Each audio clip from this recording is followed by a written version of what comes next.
Hello, everyone.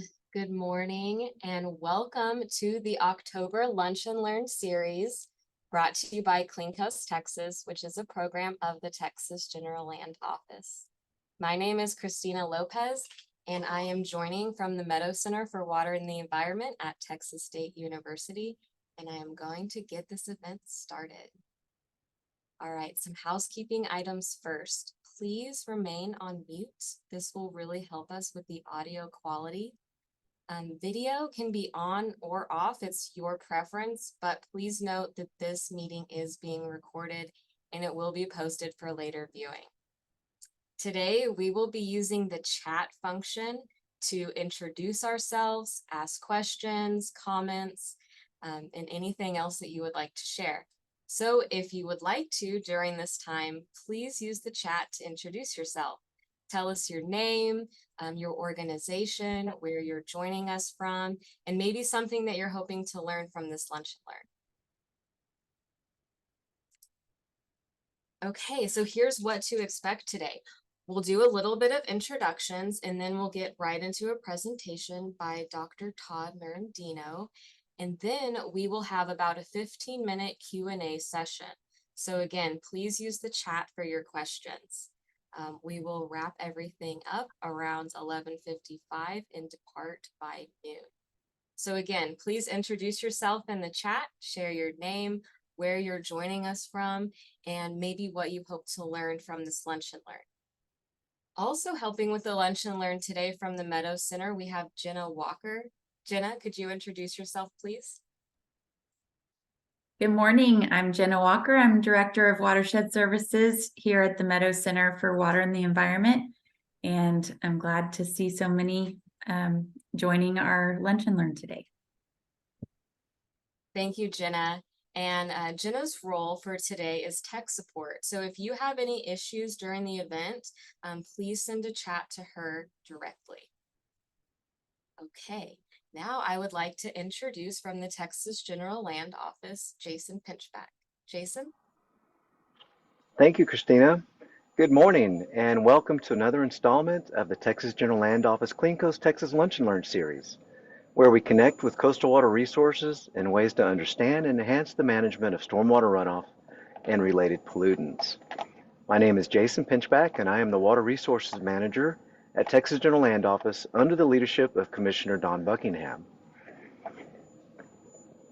We attempt to have and provide easy access with this forum, and we try to remove challenges associated with attending meetings or conferences where you have to travel, where we invite subject matter experts to unpack their initiatives into bite-sized morsels and share ideas that might be useful for neighboring communities to improve local water quality and habitat. The Clean Coast Texas program is here to serve coastal communities by providing local governments, developers, and the general public with information and tools to better enhance their management of non-point source pollution and stormwater quality. The tools and guidance provided through Clean Coast Texas can help Texas coastal communities implement measures to reduce the impact of development on the environment and to protect natural resources that are supporting the thriving Gulf Coast economy. We have a menu of services on our website that's quite extensive, but a couple of highlights from that include community planning and ordinance development, stormwater retrofit projects, water quality analysis to better understand what's happening in the community, grant and project development, as well as management, green infrastructure demonstration projects to show people how these things can be implemented, and other water quality management strategies. We might have a link in the chat that you can look at after the meeting if you're interested. To assist GLO with this initiative, plus we know that it takes a well-diverse team of seasoned and knowledgeable practitioners, we formed a collaborative with the Texas State University Meadow Center for Water and the Environment, Texas Community Watershed Partners, and Texas Sea Grant. And together, this group forms a multidisciplinary team where we can provide different services and customize responses based on the needs and values and what's desired at the local level. I'd also like to thank and acknowledge Meadow Center for Water and the Environment, Christina and Jenna for co-hosting and providing technical support for this Lunch and Learn event. Today's featured presentation is provided by Dr. Todd Merendino, the manager of conservation programs at Ducks Unlimited, a nonprofit organization dedicated to habitat conservation for North America's waterfowl. Todd oversees Ducks Unlimited conservation efforts on private and public lands in Texas. He worked previously at TPWD as a project leader for the Central Coast Wetland Ecosystem Project, where he oversaw habitat management, research, public hunting activities on state-owned wildlife management areas along the Middle Coast. Todd grew up in the coastal marshes and rice fields of Southeast Texas and has enjoyed the opportunity to get paid to play in the mud and water, as his dad would say. He has a BS in wildlife management and an MS in wildlife science from Texas Tech University and a PhD from zoology from University of Western Ontario. Dr. Merendino is well known for being very passionate about restoring and preserving coastal habitat and has been a long-term shining partner with the General Land Office Kepler program. Without any further ado, let's hear from Dr. Merendino. Todd? Yes, sir. How's everybody doing today? Doing well, thank you. Great. I'll get this up and running. I'm a little behind. Great. Can everyone see the video? Can everyone see my presentation? We can see the presentation and hear you well. Very good. Thank you very much. Yeah, I certainly appreciate the opportunity to visit with everyone today. As typical of me, I probably got too much information in a 30-minute slideshow, but we'll do our best to get through it. So I'll get started. Again, I appreciate the introduction and looking forward to visiting with folks here over the next hour or so.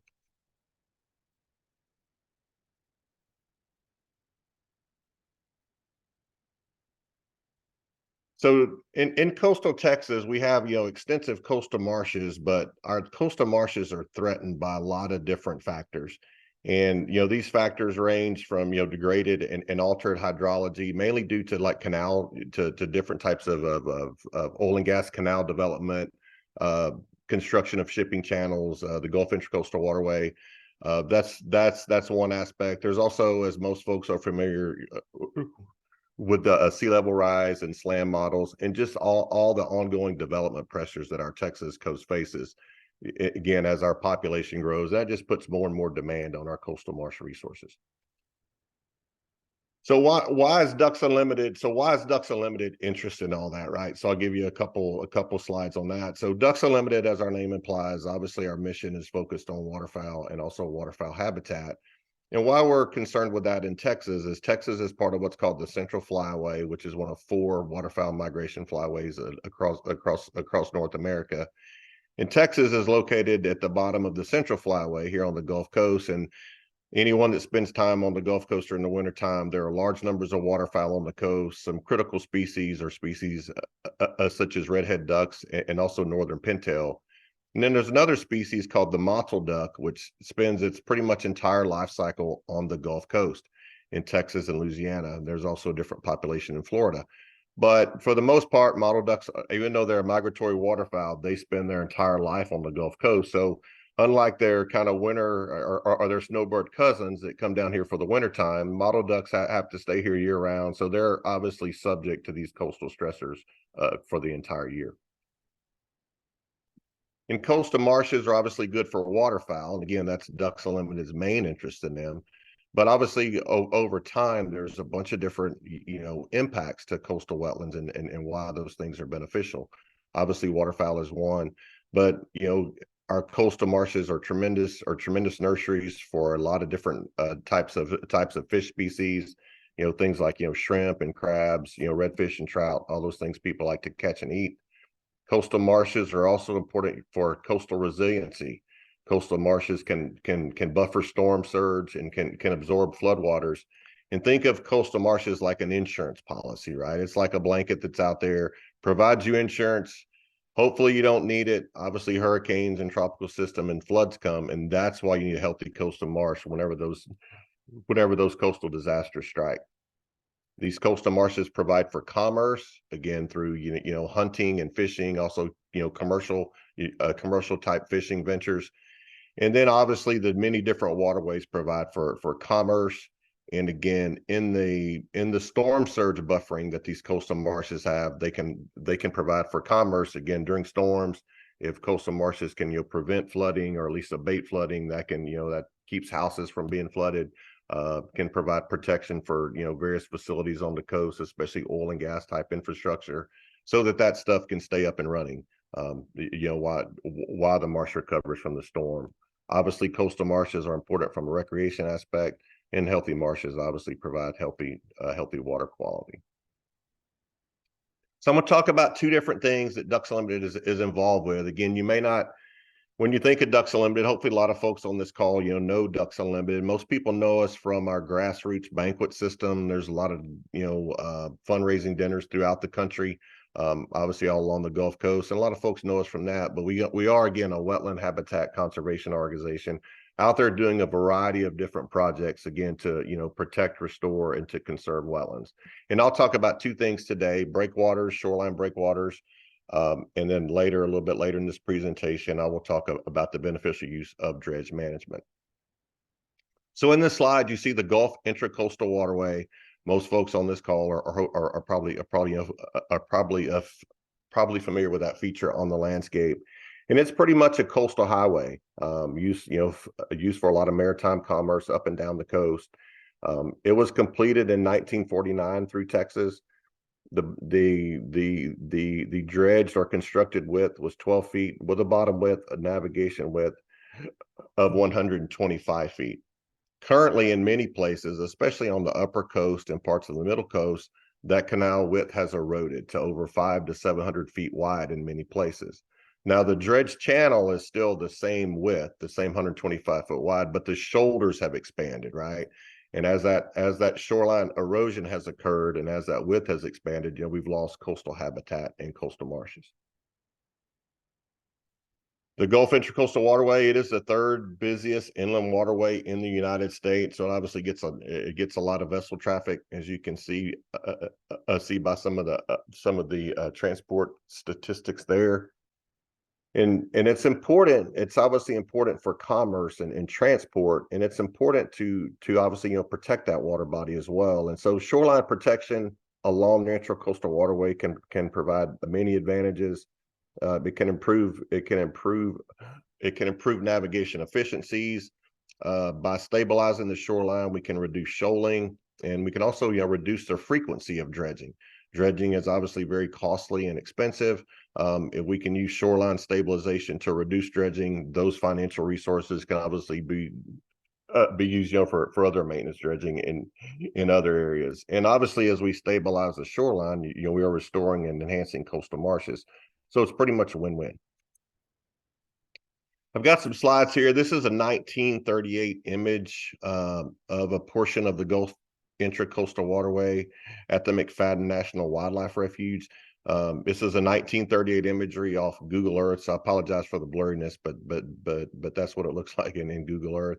And it wasn't McFadden National Wildlife Refuge; it was private. But this shows a portion of that area, right? As the Intracoastal Waterway was constructed, you can see it's pretty much a straight line through the center of the slide. You can see the banks are pretty well straight lined. There's some yellow pins on there's some yellow pins on this slide. I don't know if you can see my cursor, but north of the Intracoastal Waterway, I have 3 pins there. And then south, I have 3 pins as well. And you can see those pins are on land or in marsh, right? But you can see where the Intracoastal Waterway cuts through there. Flash forward to 2010. This is that same image or same area. And you can see the Gulf Intracoastal Waterway with the barge traffic there in it. Couple things to point out. You can see the yellow pins both on the north shoreline and the south shoreline, right? So that's how much the Intracoastal Waterway has eroded or had eroded up until 2010. And you can see the scalloped banks, how they're curved, due to wind and wave energy. And those barges are probably in the original channel. Again, the original dredge channel width, and it's still there today, is 125 feet. But the current width, because of the erosion, is well over 600 feet. And again, think of it, it's the intracoastal, 12 feet deep or so in the navigation channel. Those shoulders are not, like the eroded shoulders are probably, less than a foot deep in most places. So it's a pretty broad, shallow shoulder. But obviously, as that gets wider, you have increasing wind and wave energy that causes further erosion. And you can see the erosion along the shoreline there. Just for perspective, the dredge width, the channel navigation part of 125 feet, The barge on the left, typical single toe barge, is about 50 feet wide. And you can see the double toe behind it. That's a little over 100 feet wide. So again, those barges are, those barges stay pretty much in the center of that channel in the deeper parts of the dredge channel. This is an image a few years, just recently from 2022, showing that same area. Along the northern portion of the intracoastal waterway, that is not protected by a shoreline breakwater. So you can see those pins are now in the water, right? That northern shoreline keeps eroding further and further back. But along the southern boundary, there was a rock breakwater that was constructed in 2011 as shoreline protection. And you can see that obviously the bank is no longer scalloped. Where those pins are, looks like it's marsh or even upland habitat in places. So that marsh has been able to heal itself behind the breakwater. So again, the breakwater has been stabilized. There's no more erosion along that shoreline. So we've stopped erosion, which is helping, to reduce sedimentation in the intracoastal waterway, and it's also helping to rebuild marsh and habitat. And so just a few photos.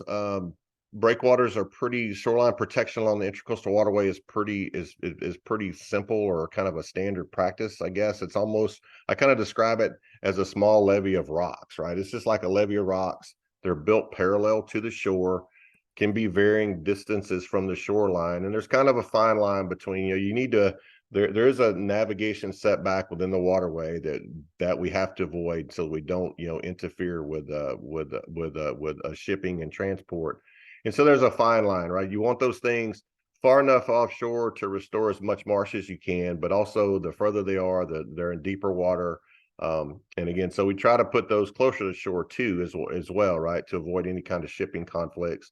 But the closer they are to the shoreline, they can be harder to build because they're in shallower water. But typically, most of the time, they're built anywhere from -1 foot to minus 1.5 feet. And that can vary from right on the shoreline to maybe off the shoreline in that shallow shelf as far as like 100 feet.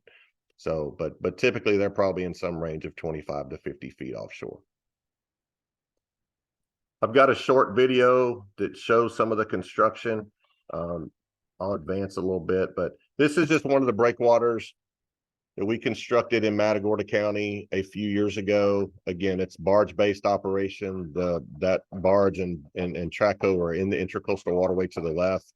The eroding shoreline is to the right of the image. And this video just shows the Traco operator picking up the rock material and stacking that along the footprint of the breakwater there as a stake. You can see kind of one of the stakes in the foreground. And this machine will swing over and deposit rock and construct a breakwater. Typically, the top height is around +3 feet, sometimes +3.5 feet. You want the breakwaters obviously high enough to be resilient to sea level rise, but there's also transport of sediment through the structure and also over the top of the structure. So you do want some occasional overtopping, because it can bring, it brings turbid water over the breakwater and that traps sediment once it recedes. What I'm going to show now, this is a breakwater that Ducks Unlimited worked on down at Dagger Island in down near Port Aransas, and it's a little bit different setting. This one is kind of in the leading edge of Corpus Christi Bay, and the reason I wanted to show it, it kind of shows a wave hitting the breakwater here in a second, and you can see the open water of the bay is to the right. It's fairly calm. This is a wave off a ship, a large ship, transport ship in the Corpus Christi Channel that was approximately a mile away from this site, right, whenever the wave was generated. But it's otherwise a calm day, right? But here's this wave, right, like a little baby tsunami, if you will. This breakwater is under construction. You can see the breakwater is absorbing the energy from the wave. And a couple of things that are interesting is how fast the wave moves. When the camera pans, you'll see actually how fast this wave is moving across the landscape. And then you can see the water moving through the breakwater, right? So that water moves through the breakwater, and as it recedes, it's depositing sediment. So there'll be marsh built. In this case, will be part of a overall beneficial dredging site. But there will be marsh that accretes, or a higher ground that accretes to the right of the breakwater. And again, you can see the speed at which that wave hits that breakwater. And when you think of our coastal marshes, right, typically softer soils, especially on the upper coast, there's just a lot of what I would call unnatural energy that these marshes are subject to. And that's why these breakwaters are so critical. This so I'll swing you all the way back to the northern part of the coast on the upper Texas coast at McFadden National Wildlife Refuge. This image just shows a breakwater. The intracoastal waterway is to the right. This is a breakwater built along the shoreline in McFadden. This is an older slide, but you can see the scalloped shoreline to the left, and it shows kind of that open water area from the eroded shoreline to where the breakwater was built, and that's the area we're trying to restore to a marsh, typically a tidal type situation. And this image just shows an older breakwater, again, in the vicinity of McFadden Refuge. You see the rock breakwater there, and you can see how that marsh has really established itself to the left of the breakwater. That's all smooth cordgrass. And you can see to the left, kind of the taller brush, that was the scalloped edge of the shoreline. So in this situation, this one has trapped enough sediment to build that marsh out to the breakwater, which makes the breakwater even more resilient as well. And then recently we've, again, we're Ducks Unlimited. Our, focus is on waterfowl and wetland habitat, protecting and restoring that. Again, with an interest, obviously, in the many people benefits and other, coastal resiliency that can provide. And recently there's been a lot of talk about oysters, right? Oyster, oysters are impacted along the Texas coast as well, and kind of how can we integrate breakwater structures with oyster recruitment? And typically something, again, at Ducks Unlimited we haven't thought of before, right? We're duck people. But when you look at these rock breakwater structures, they certainly create substrate that can be, occupied by oysters. This is one of our breakwaters we constructed at Sargent. The kind of bottom part of the photo is an older breakwater. It was constructed in 2019. You can see the oyster recruitment along there. The top part of the screen is a newer breakwater that just got finished in August. But again, these oysters colonize these features. And so recently we've been in some discussions with the folks at PBAR, Palacios Marine Agricultural Research, like what can we learn from our breakwaters? Are there, what kind of recruitment are we getting? Again, we're not building these for oysters. We're building those when the permits are ready and when the funding's ready. But, are there things we can learn? Are there better times of the year to maybe, initially construct the breakwaters? Can we, tweak a design here and there so that's more suitable for oyster recruitment? So I think there's some synergy there, again, to get another beneficial aspect from these breakwater features. I mean, we have, with Ducks Unlimited, we're working with a lot of different partners and landowners such as Fish and Wildlife Service along, National Wildlife Refuges, or Texas Parks and Wildlife along their many state WMAs, and using funding from a variety of sources, General Land Office funding, National Fish and Wildlife Foundation, NOAA, and others, to construct breakwaters. So these are breakwaters that we have. These ones that are listed are breakwaters that we have kind of in our current queue, if you will. The top one, JD Murphy WMA, it is the contract has been awarded.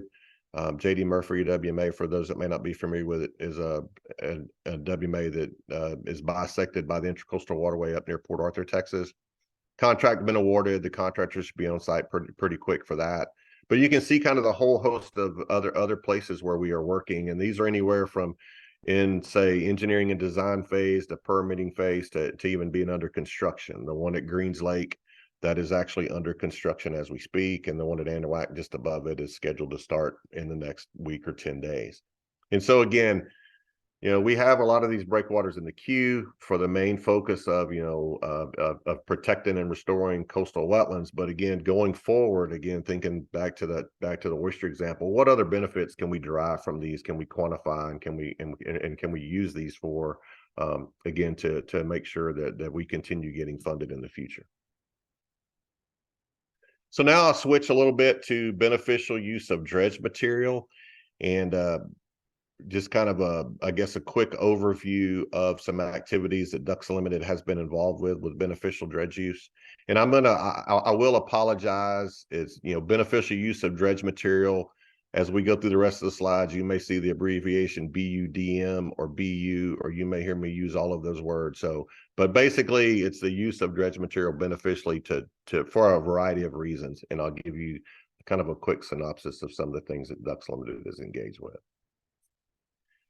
Beneficial dredge use has been around for quite a while, and what that is essentially a typical dredging operation along the intracoastal waterway or a shipping channel. Basically put that material into a confined placement area, and these were areas that were designated and created to basically place dredge material in. They weren't constructed for habitat benefits. It was just a place to put all the all of the material that was from a dredge channel, whether that was new dredging or also maintenance dredging. And between dredging cycles, these placement areas probably provided some habitat, but again, that wasn't their function. It was get material out of the channel and get it into these placement areas. But there are a lot of other uses for that material, and pretty much any of those could be classified as beneficial use. Beach nourishment typically is pretty high profile. There's kind of routine beach nourishment down near Galveston. There's a large beach nourishment project ongoing now from High Island, Texas to just about Sabine Pass, Texas, all along that portion at the McFadden National Wildlife Refuge. And I don't know, it may be one of the largest contiguous beach nourishment projects in the country. It is long, it's probably about 30 miles. And so beach nourishment, again, is a beneficial use of dredge material. For Ducks Unlimited, right, a lot of our focus will be on, how can we use dredge material to create or restore marshes, to create or restore and to create or restore colonial waterbird islands.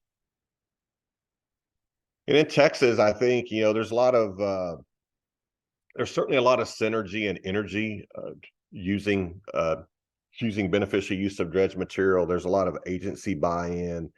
There's a lot of it's just folks, the different agencies and resource groups are aware that obviously we're losing habitat, whether it's marsh or bird islands or shoreline, and beneficial use of dredge material is certainly an opportunity to help replace that habitat.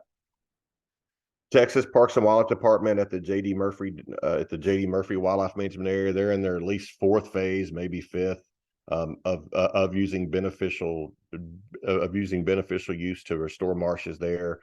Probably over a couple of thousand acres of marsh restoration through the beneficial use of dredge material there.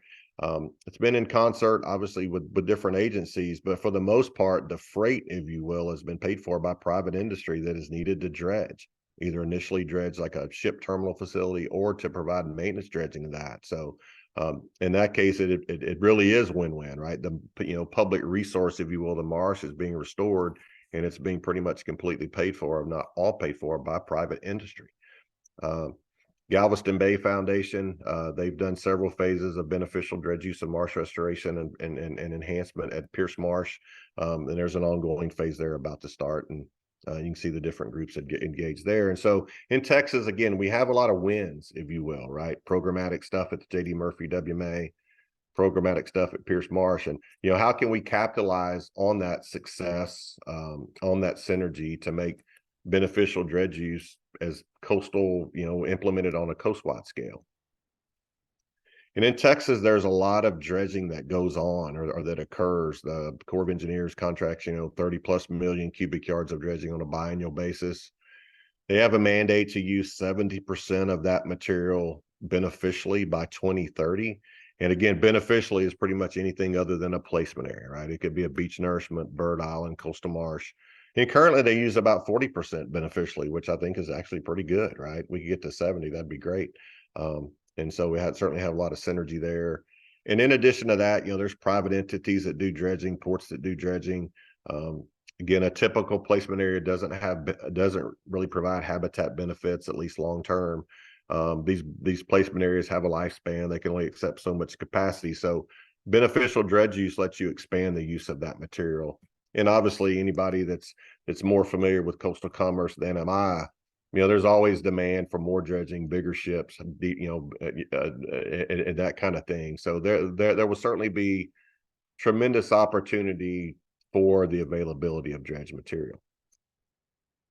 And so what we, I guess, became focused on or started discussion several years ago was how can we develop a strategy in Texas where we really kind of coalesce all of the good work that's going on by others and all the other good work that needs to be done. Really, how can we how can we, catalog, prioritize projects, start the E&D engineering design of those projects to where we get those implemented versus just being dots on a map.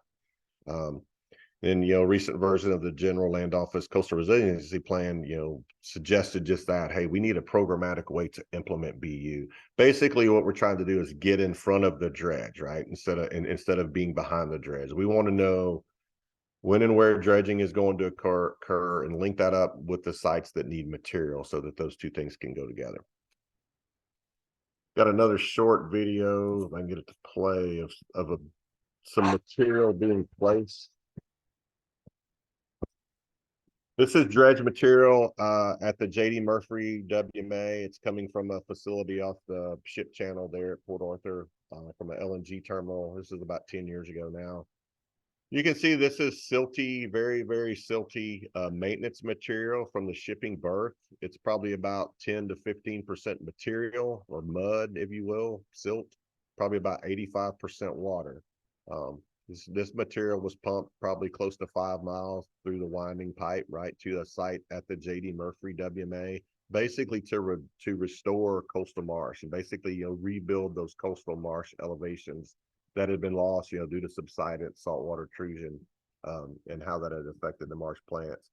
A lot of times these marshes will be scoured by storm tides and hurricanes, and being able to put material back in there from dredging is certainly a great way to rebuild those marshes.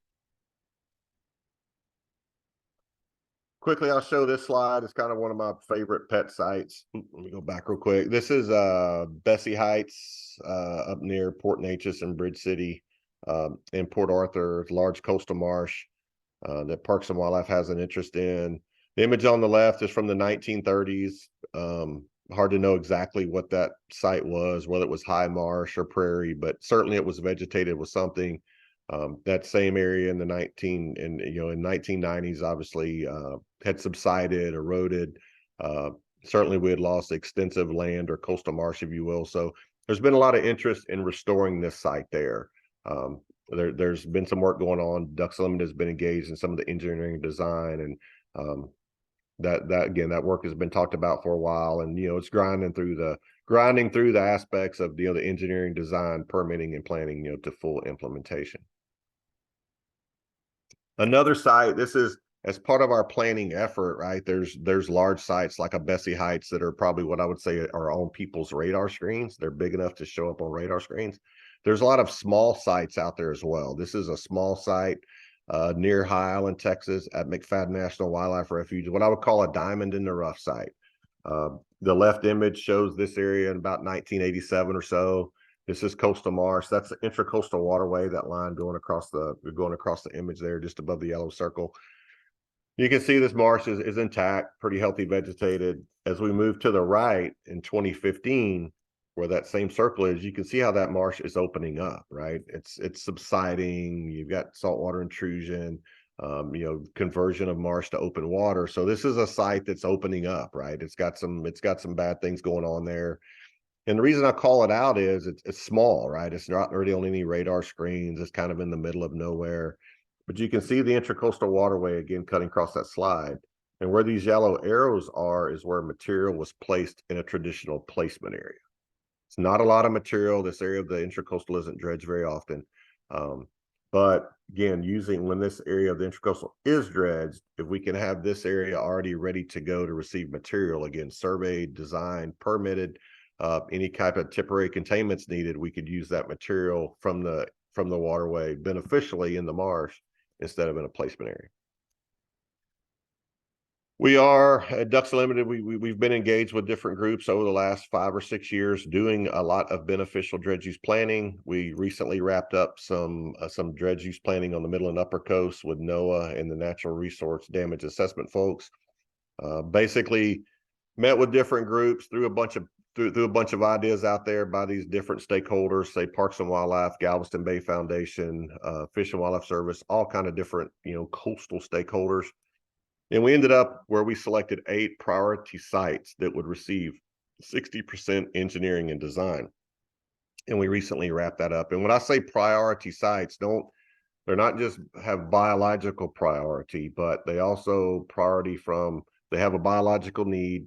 but they can also be implemented, right? There's a source of dredge material. It's close enough. It's cost effective. So kind of the priority is all of the biology and efficiency and all that kind of wrapped up into one. But we have completed the engineering and design on those sites. The next steps will be to move forward to further those designs, right, to full construction designs, and again, seek funding to get those sites implemented with the different dredging operations that are ongoing. We've worked with the GLO quite extensively recently, again, on some additional beneficial dredge planning. At the JD Murphy Wildlife Management Area, we recently completed engineering and design, 60% designs on 5 sites. Those are some of the sites that Parks and Wildlife will implement with some of that local industry, right, to bring material to those sites. And then a couple of CMP awards recently to do engineering and design in GLO regions 3 and 4, so Corpus Christi and South. Working in concert with the Port of Corpus Christi, we're able to do engineering and design on 7 sites there. And then recently we received funding to move 2 of those sites to, pretty much near complete, engineering and design, and also through the permitting phase. Again, there's different aspects to implement these, and we don't want the planning to be, hey, this is a good idea for a site to receive material, but hey, this here's a bunch of sites that need material, prioritize those and move those through the system of 30% design, 60% design, full design, and permitting, again trying to stay in front of the dredges whenever those dredging cycles occur. And we are starting. We've been waiting on Restore Bucket 1 funding. I just got notice on Friday that we've been given the green light on all of that to really kind of coalesce, the planning work that we've been engaged with to date, and a lot of the work that many stakeholders up and down the coast have been engaged with, to really start synthesizing that into a coastwide plan, if you will. Again, but not just identify dots on a map. I don't want it to be that. I want it to be a living document where sites are identified, here's priorities, and let's move these through the survey, design, and engineering and permitting queue and get those ready. More of like a living document of sites. As sites are completed, new sites come online, and maybe depending on local conditions and situations, sites get implemented ahead of others, but really a living document to synthesize all that. We've worked a lot in doing this beneficial dredge use planning. We've talked to Seth Jones with the Corps of Engineers in Galveston a lot, and they have some really great information, again, that we can use to really combine these efforts. There's an operations dashboard they have, which shows their ongoing and kind of planned dredge contracts. Again, so we can look at a site and go, hey, this is a good site for material. Based on the Corps website, dredging looks like it will occur here in the next 36 months. Let's start moving this site along so we can get in front of that material, right? And so there's good information there.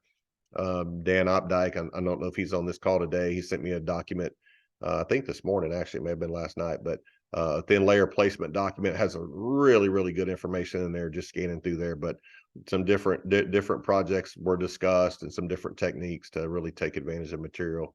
And then, there's this whole engineering with nature concept, and obviously dredge sediment is a way to do that. And so there's a link at the bottom there to some more information through the Army Corps of Engineers website. And then lastly, I'm not sure if I'm short on time or long on time. I know I've probably spoken really fast, but Ducks Unlimited, again, our mission is waterfowl and wetlands conservation. We do not own any land to carry out that mission on, right? At least here in Texas, we do not. We hold a few conservation easements, but we don't hold anything fee title. So our mission is delivered on properties of others, whether it's Parks and Wildlife property, Fish and Wildlife property, Galveston Bay, coastal Minden Bays, any groups like that.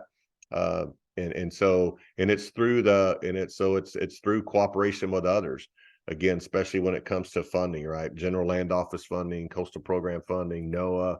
On some of our dredge work, the Port of Corpus Christi has provided funding where we could do additional sites, Fish and Wildlife funding. And, just all those different groups have, again, everybody's pulling on the same rope in the same direction. And I think when it comes to Texas, again, we've got some folks around the country at Ducks Unlimited that are engaged in beneficial dredge use. But I think when I see Texas and beneficial dredge use, it's like everyone is pulling in the same direction. And so there's a lot of opportunity for synergy. Ducks Unlimited, we're certainly glad to be a part of it, whatever part we can play. And with that, I will end and maybe take any questions that may have come up. Thank you, Todd. That was a fantastic presentation. Yeah, I learned a whole lot from this, even after working some with you and your team. A couple of points of interest and highlight that I found intriguing. One is what current projects, the 40 plus miles that you list there, that's amazing that you just have that in the queue here from moving forward, but also how you describe the co-benefits of these projects, and you discussed trying to be innovative to look at how to maximize these benefits, for instance, the oyster habitat. So there's so much to unpack from your presentation. I'm still digesting, but we don't have too many questions in the chat so far, but I thought I would just start off with one for you. Which is, you've been in the community of practice for quite some time, and so working in today's environment, can you comment on either opportunities or challenges that you're seeing today, where maybe when you started earlier on this work, you were not seeing those particular challenges or opportunities? Yeah, well, yeah, that's a good question. Yeah, I guess interestingly enough, I think one of the, really the main challenge is kind of just getting everything to line up, where you can, we are in an environment, it seems like over the last 5 years, and I really think going forward as well, that there is funding out there that wasn't available, at least in the amounts it was available, say a decade ago. And where we typically as conservation groups, right, funding is always limited. And I mean, you kind of think big, but maybe you act small, right? Well, now I think we're at a different time and place where you can really think outside the box, whether it's a beneficial dredge project or, I guess, and even with the breakwaters, right? Instead of doing a half-mile breakwater, maybe you can seek funding for 5 miles of breakwater. And as projects grow in size, obviously it's like the logistics are tougher. There are a lot of, as people on the call are aware, there's a lot of boxes to check to get from 0 to 60 on a project. And so as those projects grow in size, and even different bigger projects typically have different funding partners with different parameters and things like that. All good problems to have, right? Trying to get those projects in the queue and keep those projects moving. Ultimately, you want to finish those and do more. You don't just so yeah, a little bit of everything. There's certainly a lot of opportunity and certainly many boxes to check. Well, that sounds like a good problem to try to work around with more money available and larger projects and connecting with others on those. We have a couple of questions in the chat box, so I'd like to turn it over to Christina Lopez to help us address those. Thank you, Jason. All right, so the first question asks, does Ducks Unlimited plant with the breakwater installation, or do y'all just allow the marsh to grow naturally? We typically have not, through say partnerships of others, that has occurred. I know some of the breakwaters that we've constructed have been planted after the fact through say other funding by other entities. I know Philip Smith and the folks at Galveston Bay Foundation do quite a bit of planting with their projects. It would certainly help jumpstart things, right? Versus waiting on Mother Nature and some accretion and sediment deposition. I would certainly encourage that if that's an option, if funding's available, because I really think that could help jumpstart the whole thing and really get it going faster. Again, we typically do not. That's not to say we couldn't. I'm not really sure why we haven't kind of built that in, but it's certainly something again that would help jumpstart that and probably maybe should be, again, I really think it would jumpstart establishment behind those breakwaters. Thank you. So next, could you please comment on the dynamics between the destruction of wetlands for private industry and the amount of dredge material that's available? So how might these two things work in concert, or what are the trade-offs, or is there a relationship at all between these two things? Yeah, I think, with say dredging, and if you look at, I guess if you're looking at, so a lot of the material that would be used beneficially would be just typical maintenance dredging. from an existing channel, whether it's the intracoastal waterway or, or one of the existing shipping channels. So it would be maintenance material, right? That's basically finding an alternative home from a placement area. And again, using that beneficially. One advantage of that is if you use it beneficially today, if there is some emergency dredging need tomorrow, well, there's room in the placement area, right? Instead of so there's that. I think if it's a new facility, right? Let's just say something new dredged, a new channel or a new shipping berth or whatever that may be. Typically regulatory, there will be mitigation type requirements that come with that. And I think that's, again, a way to use that material beneficially to offset that impact. And Thank you. You ready for the next question? sure. Okay. Has there been any follow-up research that documents marsh health following these beneficial use projects? There has and I'm not super familiar with that. I would refer to some colleagues of mine at U.S. Fish and Wildlife, Parks and Wildlife, and then also some USGS folks in Lafayette that are certainly way more in tune with that science, right? But yes, there's some ongoing data monitoring, to really see what those effects are. I don't know the extent of that, Christina, but there's certainly a bigger interest in it, right? Especially as it relates to sea level rise, right? So we have an eroding or a degraded marsh, and sediment is put in there to bring it back to a healthy elevation. Can it sustain itself, right, with its own accretion, or do you have to put material in there again later? I think there's a lot to be learned there, and so I think that's something new. But there is some information out there. I'm not sure the extent, but if people are interested, I can certainly point to people that would know way more about that than I would. Thank you. So for this next one, you already started touching on this a little bit, but the question is, how do you account for sea level rise? For example, in 50 years, there will be more areas submerged while new wetlands may be created.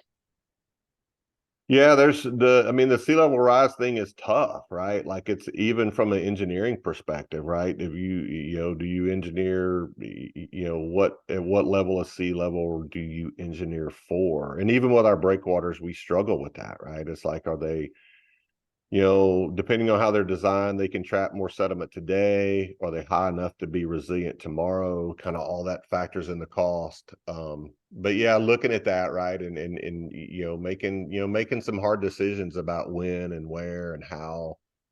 Those are certainly hard decisions to try to figure out sometimes. But again, what is, even from a standpoint of, say, beneficial dredge use, right? Like, I think we're all probably perfectionists. We probably all want it to look perfect today, right? We have in our mind what it looks like. We know what the science tells us it's supposed to look like, and we want it to look like that. And I think some of these things just evolve over time. But again, with the beneficial dredge project, right? If you make it perfect today and it can't sustain itself with sea level rise, you may not have it later. But if you pump it too high in anticipation of sea level rise, then it's not performing the function you want it today.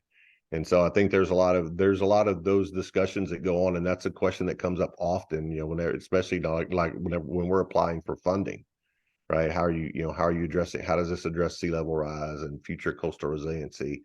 And you try to answer those as best you can. And I'm probably not doing a good job at it.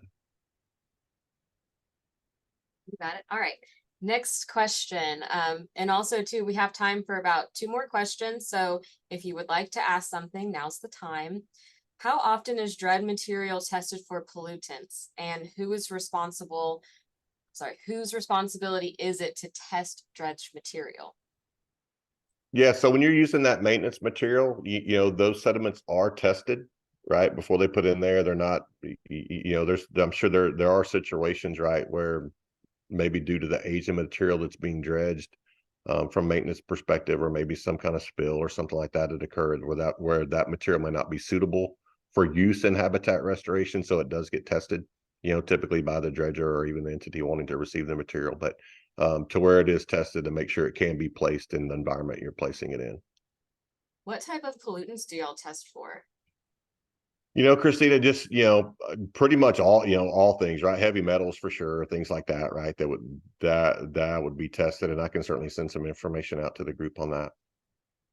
Thank you. All right, next question. Has hydro seeding been considered to help immediately maintain sediment deposits and prevent erosion until perennial planting can be done? Hydro seeding. Yeah, I'll try to answer that. Some of the ones we've been involved with, it's as that material, retreats to the target elevation, if you will, there is a fair bit of natural recruitment that comes back, that just comes back on its own, either from, say, vegetation that was already at elevation that didn't get covered by material, or other propagules that may be around. Some of the work we've been engaged with, there has been some planting to jumpstart that, right? I know the folks at Galveston Bay have done some seeding via an airboat, right? Once the material got to the right consistency, right? You can't plant it right away. So there's some different options there. Certainly planting it would jumpstart it and maybe get you where you want it to be quicker, versus going through, some kind of, I guess, morphology of the site over time, succession of the site over time. There's probably a mix of both out there, and probably both have some level of suitability or applicability. Thank you. All right, this might be the last question. So could you please comment on the maintenance cost and responsibility for maintenance? For like I guess for either one. Yeah, so for the dredging, right? So the dredging would be, the dredging is going to occur, right? And so, if it's Corps of Engineers dredging along the intracoastal, they're paying most of that freight with some incremental costs covered through General Land Office provides funding for that. There's probably some other programs that could do that, portions of that. And then typically the maintenance costs would be, at some point in time, maybe that marsh needs another shot of material, right? That would be paid for in a similar way. The breakwaters are fairly robust. The breakwaters are fairly robust and seem resilient they don't fail like geotubes do, or some other, what I would call more man-made type stuff. There's a lot of debate of whether rocks are green infrastructure or gray infrastructure. I'll argue that they're green infrastructure, but they are fairly resilient. The good thing about them is if they slump, or barge runs into one or something like that, they're fairly easy to maintain from that standpoint. But a lot of times with the breakwaters, we don't really see that very often, but the functionality of the breakwater itself is fairly robust. And so, it's not like one thing is going to make it catastrophically fail, where you would have to go, maintain it. Thank you. So I know I said I thought that was the last question, but we've had some more come in. So we do have just about 2 more minutes. So the next question is, what permits and difficulty in attaining those permits for installing breakwaters? So what type of permits would you need? Yeah, so typically, it could be a nationwide permit through the Army Corps of Engineers, or it could be a full-blown 404 through the Army Corps of Engineers. We have to, for the breakwaters along the intracoastal waterway, we have to, make sure we don't have navigational issues. So those get reviewed through operations there. There's signage that's required by the Coast Guard, conditions of the permit that's required by the Coast Guard, to both lighted and unlighted beacons, or navigation aids that do that. Depending on where you're at, it could be a coastal boundary lease, it could be a marine archaeology survey. Yeah, there's a lot of little boxes to check. And obviously the longer or larger that breakwater projects are, typically the longer it takes to check all those boxes. Thank you. All right, last question. Where do the rocks come from? Where do the rock? Yeah, the rocks come from a variety of places. Typically, they're barged from the Mississippi, from quarries along the Mississippi River.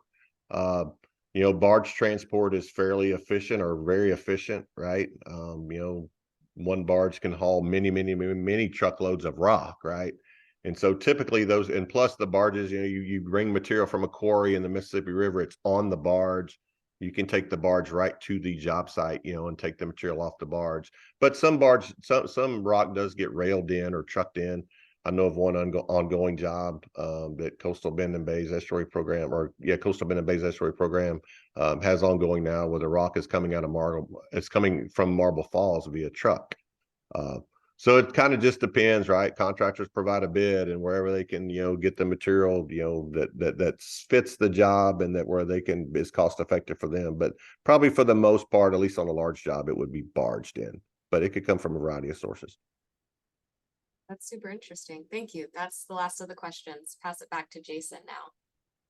Todd, we really do appreciate you spending your time, energy, and sharing your expertise with us and our audience here with our Clean Coast Texas Lunch and Learn. It was really fascinating, and to me, it's opened a whole new door. And with the questions here, I can tell there's a lot of interest. Plus, with the number of participants that we had on this, and the other thing is just bigger picture with Ducks Unlimited. It's amazing that your organization has been able to accomplish so much, not just with the topic covered here, but with the other areas. And so we really commend that work that y'all are doing here in Texas and elsewhere. So thank you so much. Well, again, I appreciate that, and certainly appreciate the opportunity to speak to the group today. And again, there's a lot of people out there doing a lot of good things, right? And again, we're certainly proud to play the role that we can play, and look forward to helping out where we can. Yes, sir. Thank you.